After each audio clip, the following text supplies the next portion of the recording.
तो हमारा आज का टॉपिक है बजट रिसीट। प्रीवियस क्लास से हम लोग कंटिन्यू कर रहे हैं। बजट रिसीट का मतलब क्या है? Receipts are which are estimated receipts of the government from all the sources during a particular physical year. Means एक फाइनेंशियल ईयर में जो भी एस्टिमेटेड रिसीट्स हैं गवर्नमेंट के, कि कहां कहां से उनको उनको इनकम रिसीव होने वाली है, वो सारे गवर्नमेंट अपने एस्टिमेशंस बताती है। राइट। हमने पिछली क्लास में यह भी देखा था कि जो रिसीट्स हैं उनको दो पार्ट में डिवाइड कर दिया जाता है। एक है हमारा रिवेन्यू रिसीट्स, दूसरा है हमारा capital receipts. Okay. Now revenue receipts क्या होती हैं? ऐसी रिसीट्स जो आपकी लायबिलिटी क्रिएट नहीं करती है और ना ही आपकी असेट को रिड्यूस कर रही है। तो हमने मार्क किया हुआ है ग्रीन उससे।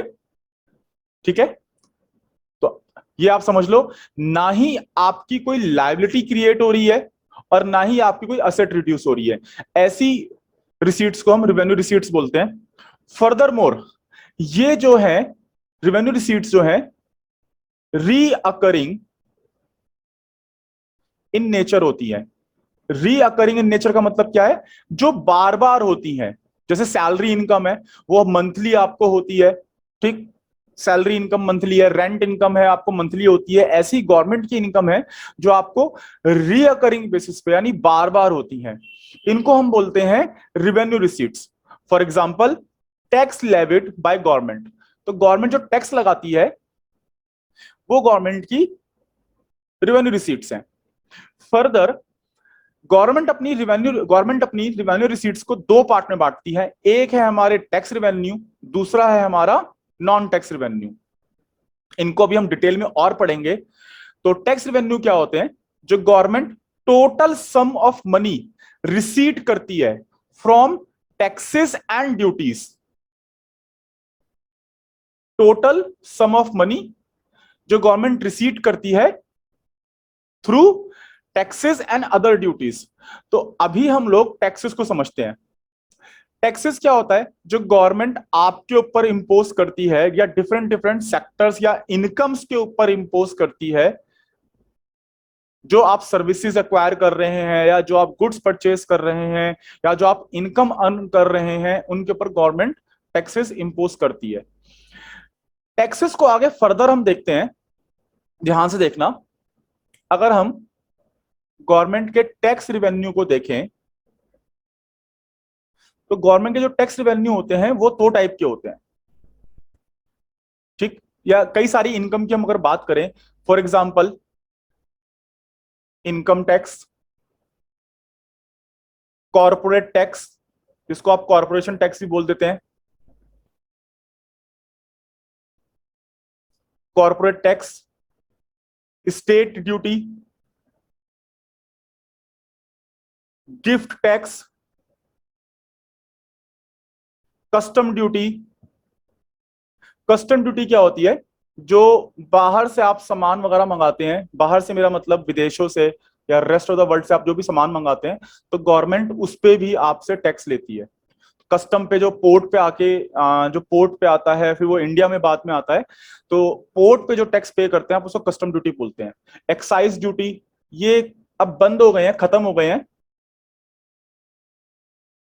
एक्साइज ड्यूटी क्या होती है? ये एक तरह से मैन्युफैक्चरिंग ड्यूटी हुआ करती थी, कि हमारे देश की टेरिटरी में ही जो भी हमने प्रोडक्शन किया है, जो भी चीजें हमने प्रोड्यूस करी हैं, गवर्नमेंट कहती है कि अब हम आपने हमारे देश के रिसोर्सेस को इस्तेमाल करके ये जो प्रोडक्शन किया है अपने पर्सनल बेनिफिट के लिए, इसके लिए आप ना टैक्स पे करोगे। तो इसको हम मैन्युफैक्चरिंग टैक्स भी बोलते थे। तो एक्साइज ड्यूटी वो हो गया। अब ये सब खत्म होके एक सिंगल टैक्स बन गया है, जिसको आप क्या समझते हो? जीएसटी, यानी goods and service tax. Government ने नया टैक्स इंपोज कर दिया, सिंप्लीफाई कर दिया टैक्स को। तो ये हमारे टैक्स रिवेन्यूज हो गए। ओके, इन्हीं को डिटेल में समझते हैं, फिर बाद में हम लोग नॉन टैक्स रिसीट्स को हम लोग समझेंगे, रेवेन्यूज को समझेंगे। ओके, सो टैक्स रिवेन्यू जो होता है हमारा, दो टाइप से गवर्नमेंट चार्ज करती है। एक है हमारे पास प्रोग्रेसिव और दूसरा है हमारे पास रिग्रेसिव।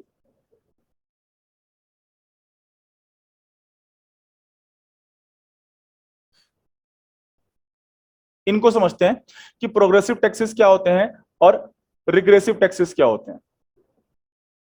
इनका मतलब समझते हैं, आओ।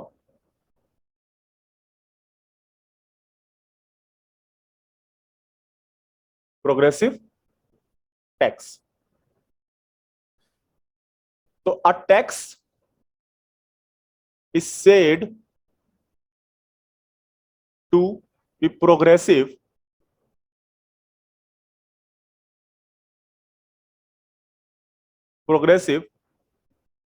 when the rate of tax increases with the increase in income।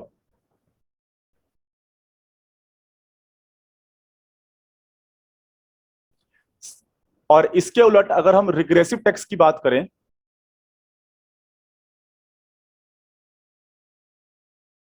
Regressive tax क्या होते हैं? क्या tax said to be regressive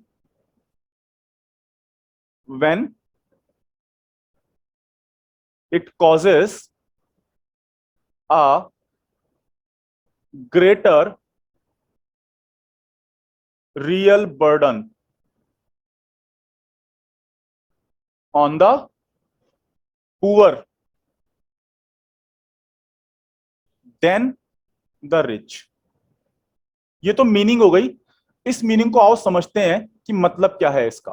देखो, प्रोग्रेसिव टैक्स जैसे मीनिंग में लिखा है कि जैसे जैसे इनकम बढ़ती जाएगी, कि rate of taxes increases with the increase in income.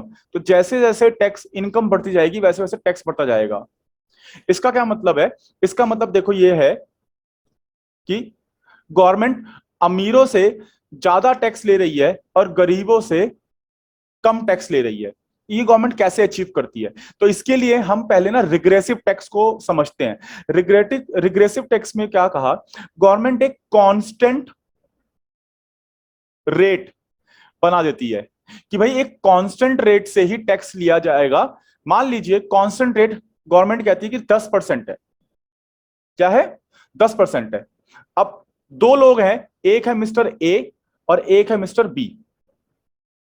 Mister A की इनकम है मान लीजिए 10,000 रुपए, और मिस्टर बी की जो इनकम है मान लीजिए कहते हैं 1,00,000 रुपए। ये इनकम है और इन इनकम पे गवर्नमेंट 10% का टैक्स ले रही है। ध्यान समझिएगा कि रिग्रेसिव टैक्स आखिर होता क्या है।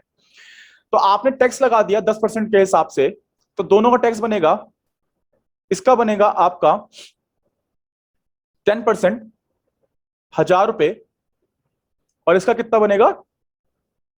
10,000 रुपए।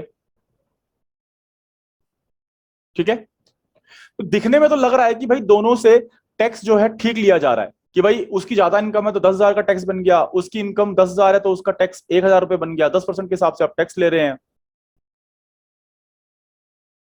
ओके, लेकिन एक बात यहां पे ध्यान समझिएगा, जब वो टैक्स पे कर देगा तो यहां उसके पास बैलेंस कितना बचेगा? मान लीजिए 9,000 रुपए, और यहां इसके पास बैलेंस कितना बचेगा? 90,000 रुपए का। तो एक बात आप समझिए, जो अमीर आदमी है वो अगर 10,000 का टैक्स पे कर रहा है फिर भी उसके हाथ में 90,000 रुपए बच रहे हैं, वो आराम से अपनी बेसिक नेसेसिटीज को पूरा कर पाएगा और आराम से कर लेगा। लेकिन जो जिसकी इनकम ही 10,000 रुपए है और आप उससे उसकी इनकम का 10% टैक्स चार्ज कर रहे हो, तो हो सकता है कि वो बेसिक नेसेसिटीज की आइटम जो है ना यूज कर पाओ। क्यों? क्योंकि जो इनकम प्रोपोर्शनेट जा रहा है उसकी इनकम का 10% चला जा रहा है। उसकी इनकम ऑलरेडी लो है, ऑलरेडी कम पैसा है उसके पास, लेकिन आप उससे और 10% का इनकम पे टैक्स चार्ज कर ले रहे हो, तो उसके पास सिर्फ 9,000 रुपए बचे अपनी बेसिक नेसेसिटीज को पूरा करने के लिए। तो यहां पे क्या नजर आ रहा है, जो रियल बर्डन है यानी जो एक्चुअल बर्डन डाल दिया गवर्नमेंट ने कांस्टेंट रेट से, वो पुअर के ऊपर ज्यादा पड़ रहा है ना, इसका इंपैक्ट ज्यादा पड़ रहा है। तो जब हम ये कह रहे हैं कि सेम लेवल इनकम नहीं है लोगों की, तो सेम टैक्स क्यों हो? इसीलिए गवर्नमेंट जो है प्रोग्रेसिव रेट लगाती है। प्रोग्रेसिव रेट में हम गवर्नमेंट कह रही है कि देखो इनकम के हिसाब से हम टैक्स लेंगे आपसे। अगर आपकी इनकम कम है तो हो सकता है कि आपको टैक्स ना भी देना पड़े, लेकिन अगर आपकी इनकम ज्यादा है तो आप क्या करोगे, ज्यादा टैक्स दोगे। फॉर एग्जाम्पल जो स्लैब रेट चलाती है गवर्नमेंट प्रोग्रेसिव रेट में, कहती है कि भाई देखो 2.5 लाख तक की जिसकी इनकम है, प्रोग्रेसिव की अगर हम बात करें कि भाई जिसकी 2.5 लाख तक की इनकम है उसको कोई टैक्स नहीं देना, जीरो, नील। अच्छा, जिसकी इनकम 2.5 लाख से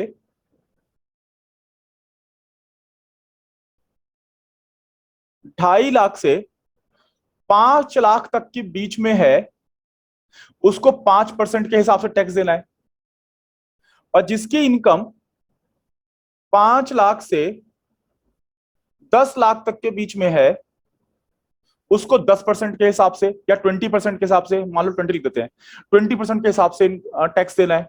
तो क्या हो रहा है, जैसे जैसे इनकम इंक्रीज होती जा रही है वैसे वैसे टैक्स रेट भी बढ़ता जा रहा है। तो इस तरह से गवर्नमेंट इंश्योर करती है कि गरीबों के ऊपर कम बर्डन पड़े और जो ज्यादा अमीर हैं उनसे वो ज्यादा टैक्स ले। तो हमारा प्रोग्रेसिव रेट समझ में आ गया, रिग्रेसिव रेट समझ में आ गया।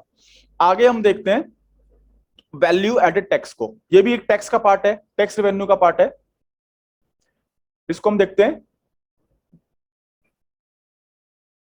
वैल्यू एडेड टैक्स, जिसको आप पहले वैट के नाम से भी जानते थे, जिसको अब हम जीएसटी के अंदर पढ़ते हैं। इसको समझ लेते हैं कि ये क्या होता है। कई बार आपसे एमसीक्यू वगैरह में पूछ लिया जाता है कि वैल्यू एडेड टैक्स आखिर है क्या, ये किस तरह से काम करता है। तो फर्स्ट ऑफ ऑल ये एक इनडायरेक्ट टैक्स है। इनडायरेक्ट टैक्सेस क्या होते हैं, इनडायरेक्ट टैक्सेस हमारे होते हैं जिनका बर्डन जो है शिफ्ट किया जा सकता है टू डिफरेंट पर्सन। ओके, तो इनडायरेक्ट टैक्स ये हो गया, आप समझना ध्यान से। ठीक, तो हम कहते हैं कि इनडायरेक्ट टैक्स जिसमें हम बर्डन ट्रांसफर कर सकते हैं किसी और के ऊपर। ये ज्यादातर प्रोड्यूसर्स जो होते हैं ना, प्रोड्यूसर्स, सेलर्स, गवर्नमेंट इनके ऊपर लगाती है टैक्सेस। और इवेंचुअली जो सेलर्स हैं, जो प्रोड्यूसर्स हैं, ये टैक्स क्या करते हैं, ये कंज्यूमर के ऊपर शिफ्ट कर देते हैं इन टैक्सेस को। बर्डन जो चला गया, अल्टीमेट बर्डन जो चला गया वो कंज्यूमर के ऊपर चला गया। तो भाई लाइबिलिटी जो बनी कंज्यूमर की और प्रोड्यूसर की थी, पर वो लाइबिलिटी जो है, जो इंपैक्ट है, वो उन्होंने ट्रांसफर कर दिया कंज्यूमर पे। तो ये हमारे इनडायरेक्ट टैक्सेस होते हैं। फर्दर मैं इसको आगे डिटेल में इसकी मीनिंग सब समझाऊंगा। तो बात करते हैं वैल्यू एडेड टैक्स की। वैल्यू एडेड टैक्स क्या होते हैं, ये होते हैं जो डिफरेंट डिफरेंट स्टेज पे, प्रोडक्शन स्टेज पे जो हम वैल्यू एडिशन कर रहे हैं उस पे टैक्स लगाने को हम वैल्यू एडेड टैक्स बोल देते हैं। फॉर एग्जांपल, जब एक फार्मर ने वीट की प्रोडक्शन किया, वीट प्रोड्यूस किया, और मान लीजिए उसने 100 रुपए का वीट प्रोड्यूस किया, तो गवर्नमेंट कहती है कि भाई आप इसके ऊपर टैक्स ले लेंगे। अच्छा, इसके बाद जो ये फ्लोर मिल थी, इन्होंने क्या किया, ये वीट लेके इसको फ्लोर में कन्वर्ट किया। अब ये आगे चल के इसको 400 रुपए में बेच रहे हैं। तो आप ध्यान से देखिएगा, आखिर जो फ्लोर मिल है उसने वैल्यू एडिशन कितने का किया, 300 रुपए का किया। भाई देखो 400 रुपए का टोटल प्रोडक्ट बनाया उन्होंने, लेकिन उस प्रोडक्ट को बनाने के लिए उन्होंने 100 रुपए का वीट यूज किया। तो टोटल वैल्यू एडिशन किया कितना, 300 रुपए का किया। अब जो ये टैक्स पे करना होगा प्रोड्यूसर को, वो 300 रुपए पे करेगा, क्योंकि 100 रुपए पे टैक्स तो गवर्नमेंट ऑलरेडी ले चुकी है। जो 100 रुपए का जो वीट प्रोड्यूस किया गया था उस पे गवर्नमेंट ऑलरेडी टैक्स चार्ज कर चुकी है जीएसटी के नाम पे।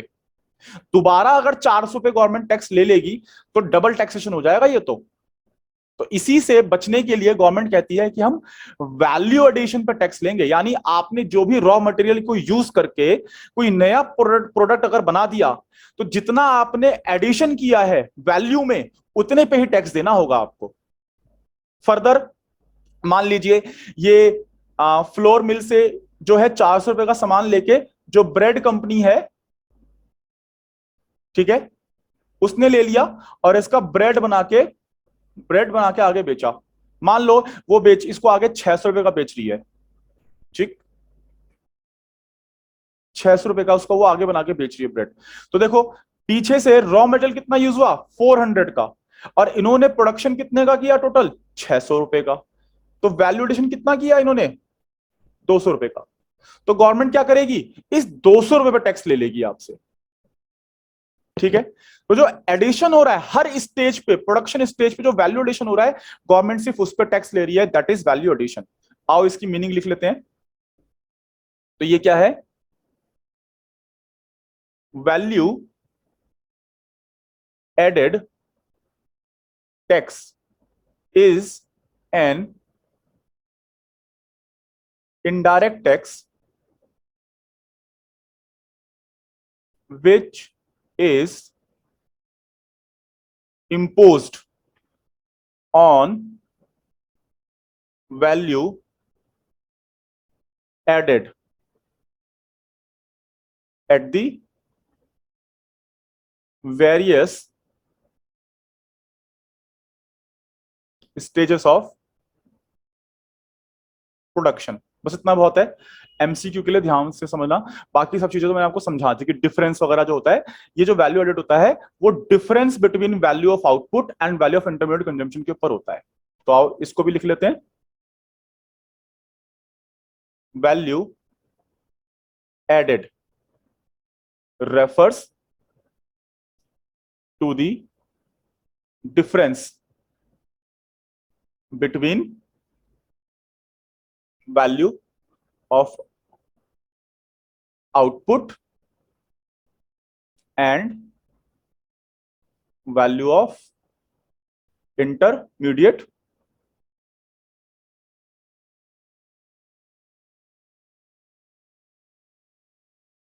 गुड्स या कंजम्पशन। ओके, ठीक है।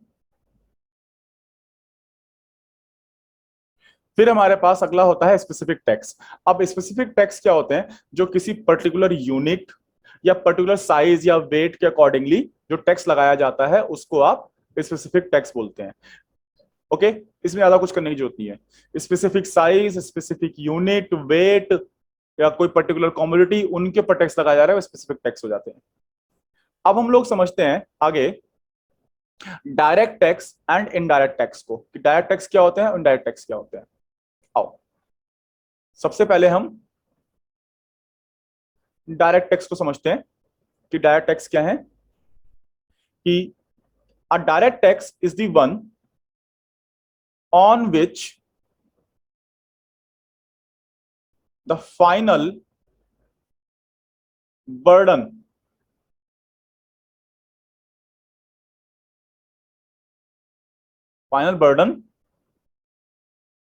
of which is borne by the person on whom it is imposed। तो उसको ऐसे समझते हैं, देखो इसमें हम ये कह रहे हैं कि भाई देखो ये जो आपने इंपैक्ट और इंसिडेंट्स,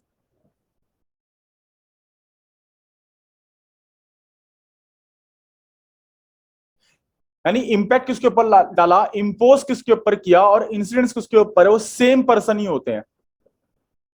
जैसे हमने एक एग्जांपल ले लेते हैं, ये दोनों क्या होते हैं, same person. For example government ने मेरी इनकम पे, जो भी मेरी कमाई है उसके ऊपर अगर टैक्स लगा दिया तो वो मुझे ही पे करना है, मैं किसी और के ऊपर वो शिफ्ट नहीं कर सकता। तो इंपैक्ट भी लगा भी गवर्नमेंट मेरे ऊपर रही है, बर्डन मेरे ऊपर डाल रही है, और पे भी मुझे ही करना है। तो इंसिडेंट्स यानी मेरे ऊपर गवर्नमेंट ने इंपोज किया, और इंपैक्ट भी मेरे ही ऊपर पड़ रहा है। इसके कुछ एग्जाम्पल हैं, ऊपर मैं दे चुका हूं, मैं फिर से बात कर लेते हैं। डायरेक्ट टैक्स जैसे कि इनकम टैक्स, जो इंडिविजुअल को अपनी इनकम पे देना होता है, वेल्थ टैक्स। जैसे इनकम टैक्स होता है एक पर्सन या एक इंडिविजुअल अपनी इनकम पे देता है, ऐसे ही कॉर्पोरेट टैक्स होता है जो फर्म्स को, बड़ी बड़ी कॉर्पोरेशंस को, बिजनेस फर्म्स को, उनको देना पड़ता है उनकी इनकम पे। तो ये एग्जांपल है डायरेक्ट टैक्स के, जिसमें impact and incident same person होता है। आओ अब हम इनडायरेक्ट टैक्स को समझते हैं। थोड़ा सा तो मैं ऊपर समझा चुका हूं, अब जरा इसकी मीनिंग के साथ बात को समझते हैं। इनडायरेक्ट टैक्स,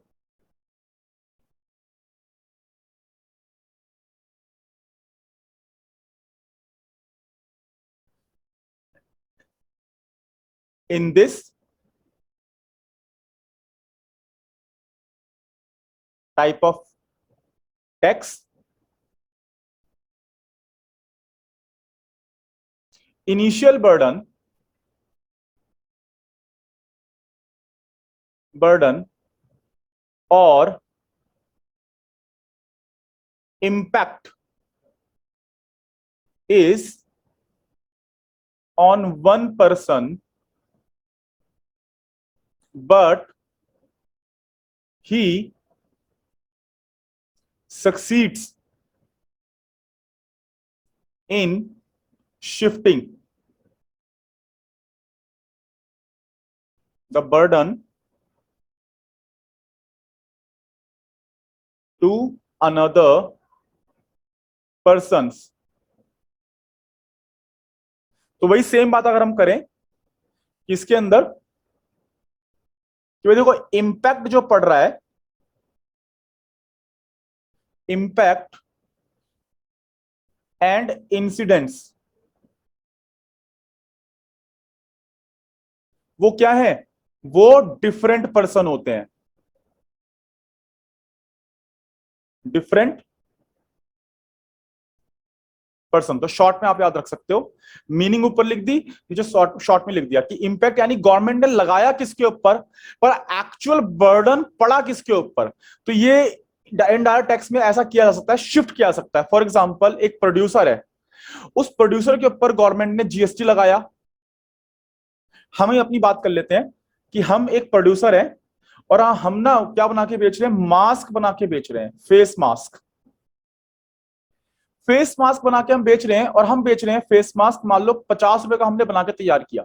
गवर्नमेंट कहती है तुमने 50 रुपए का वैल्यूडेशन किया, ठीक है जी, 5 रुपए का टैक्स पे कर दो तुम इसके ऊपर। तो मेरी जेब से कॉस्ट कितनी बन गई, टोटल 55 रुपए बन गई।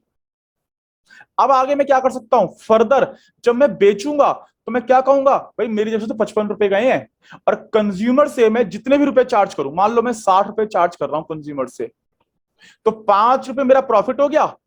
और जो 5 रुपए का जो टैक्स था जो गवर्नमेंट ने मुझसे लिया था, वो मैंने किससे चार्ज कर लिया, कंज्यूमर से ले लिया, कंज्यूमर की जेब से निकाल लिया। तो जो अल्टीमेट बर्डन आखिर पड़ा किसके ऊपर, ये अल्टीमेट बर्डन पड़ा कंज्यूमर के ऊपर। ठीक है, समझ में आई बात ये। तो इस तरह से शिफ्ट किया जा सकता है इनडायरेक्ट टैक्सेस को किसी दूसरे पर्सन के ऊपर। और हमेशा यूजुअली यही होता है, गवर्नमेंट जो ये इनडायरेक्ट टैक्स लगाती है प्रोड्यूसर्स वगैरह के ऊपर लगाती है, जो सेलर्स वगैरह हैं उनके ऊपर लगाती है, और फिर वो सेलर्स और प्रोड्यूसर्स क्या करते हैं, वो टैक्स एक अपने कंज्यूमर से, अपने क्लाइंट से वो चार्ज कर लेते हैं। अल्टीमेट बर्डन गया किसके ऊपर, कंज्यूमर के ऊपर। टैक्स को डिपॉजिट कराने की रिस्पॉन्सिबिलिटी किसकी बनी, प्रोड्यूसर की, सेलर की, पर पे किसने किया, कंज्यूमर ने। ठीक, तो इनडायरेक्ट टैक्स हमारा ये हो गया। इसके एग्जांपल लेना चाहो तो एग्जांपल ले सकते हो, एक तो बता ही दिया एग्जांपल में, जीएसटी।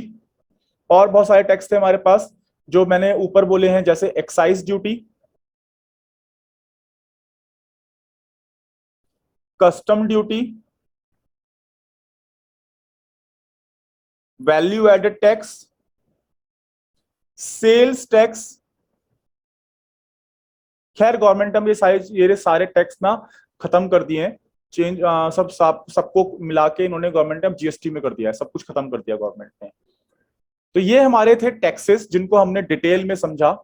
अब हम लोग अपने नॉन टैक्स रेवेन्यू को देख लेते हैं कि आखिर नॉन टैक्स रेवेन्यू के अंदर क्या क्या चीजें आती हैं।